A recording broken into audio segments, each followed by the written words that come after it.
అందరికీ నమస్కారం. ముందుగా ఉగాది శుభాకాంక్షలు ప్రజలందరికీ కూడాను, భక్తులందరికీ కూడాను ఉగాది శుభాకాంక్షలు.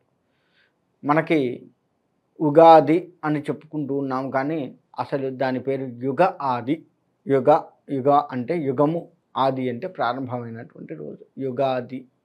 అయితే దాన్ని వాడుక భాషలో మనం ఉగాదిగా చెప్పుకుంటూ ఉన్నాము. మరి ఈ ఉగాది కలియుగంలో చేసుకుంటుంది వరకే మనకందరికీ కూడా తెలుసు. కానీ మిగతా యుగాలు కలియుగం కాకుండా మిగతా 3 యుగాలు ఉన్నాయి. మొత్తం మనకు 4 యుగాలు. 4 యుగాలలో కృతయుగము, త్రేతాయుగము, ద్వాపరయుగము, కలియుగము, ఇలా 4 యుగాలు ఉన్నాయి. మనకెంతసేపు కలియుగంలో ఈ చైత్రమాస శుద్ధ పాడ్యమి రోజు ఉగాది వస్తుంది అని మాత్రమే తెలుసు కదా. కానీ మరి మిగతా యుగాల్లో ఎప్పుడెప్పుడు చేసుకుంటున్నాము అన్న విషయానికి వస్తే కృతయుగంలో ప్రధాన దేవతగా నారసింహస్వామి వారు మనకి కనపడుతూ ఉంటారు. అంటే ఆయనని ప్రధానంగా ఆరాధిస్తూ ఉన్నారు. అలా నారసింహస్వామి ఉన్నటువంటి ఆ కృతయుగంలో ఈ ఉగాదిని ఎప్పుడు చేసుకుంటున్నారు అంటే ఈ ఉగాదిని వైశాఖ తృతీయ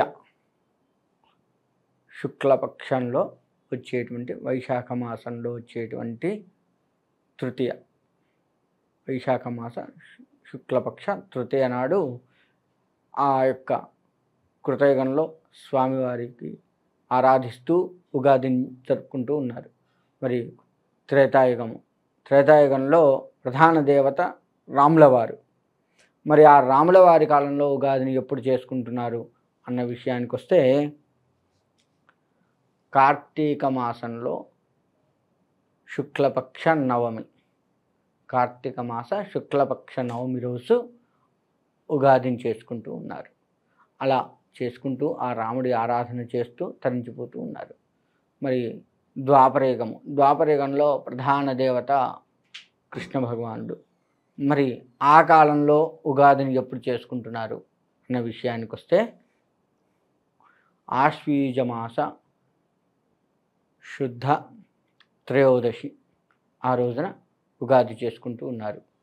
అయితే ఇలా 4 యుగాల్లో 4 మాసాల్లో ఒక్కొక్క మాసంలో శుక్లపక్షంలో వచ్చేటువంటి తిథి రోజున మనకి ఉగాది జరుపుకుంటూ ఉన్నారు. అయితే అసలు కొంతమంది పెద్దవాళ్ళు చెప్పేది ఏంటయ్యా అంటే కలియుగంలో కూడా చైత్రమాసం కాదు అని కూడా కొంతమంది చెప్తున్నారు. మరి ఏ మాసము, మరి అలా ఎందుకు మారింది అన్న విషయాన్ని తెలుసుకుంటే ఫాల్గుణ పౌర్ణమి రోజు కలియుగంలో చేసుకుంటూ ఉంటాము. మరి చైత్రమాసం ఎట్లా చేసుకుంటున్నాం మరి ఫాల్గుణ మాసం అయితే అని లెక్కకొస్తే మనకు 2 రకాల సిద్ధాంతాలు ఉన్నాయి.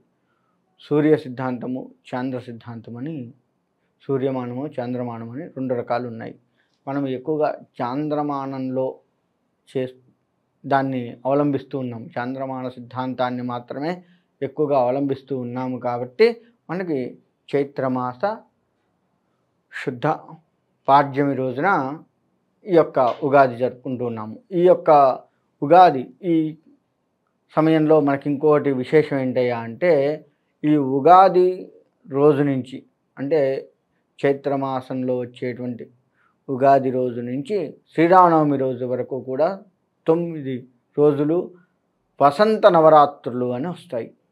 ఇవి కూడా అమ్మవారికి సంబంధించినటువంటి నవరాత్రులు. ఈ నవరాత్రుల్లో అమ్మవారి ఆరాధన, ఏ దేవత అమ్మవారైనా పర్వాలేదు, అమ్మవారి ఆరాధన కనుక చేసినట్లయితే అమ్మవారి సంపూర్ణ అనుగ్రహం మనకు కలుగుతుంది.